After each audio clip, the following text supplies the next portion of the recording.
أحسن الله إليكم. يقول السائل: ما حكم قول أسألك بالله وقول وجه الله عليك سواء الاستفهام عن شيء أو طلب شيء؟ أسألك بالله هذا وارد: واتقوا الله الذي تساءلون به، تساءلون بالله، أسألك بالله، وهذا يكون قسم.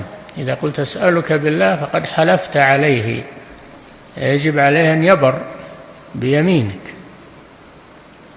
هذا السؤال بالله عز وجل. أما أن يقول وجه الله عليك، هذا حرام، لا يجوز. يعني تجعل الله شفيع عند المخلوق. وجه الله عليك يعني أستشفع إليك بوجه الله. لما قال رجل للنبي صلى الله عليه وسلم: فإننا نستشفع بالله عليك، غضب الرسول صلى الله عليه وسلم،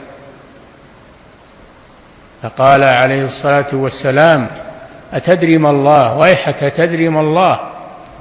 يعني الله لا يجعل شفيع إلى الخلق، إنما العكس، أن يجعل المخلوق شفيعا إلى الله، لأن الشفيع أقل من المشفوع عنده.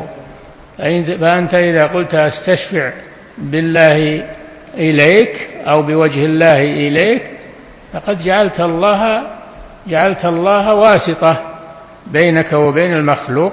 هذا ينافي عظمة الله سبحانه وتعالى. نعم.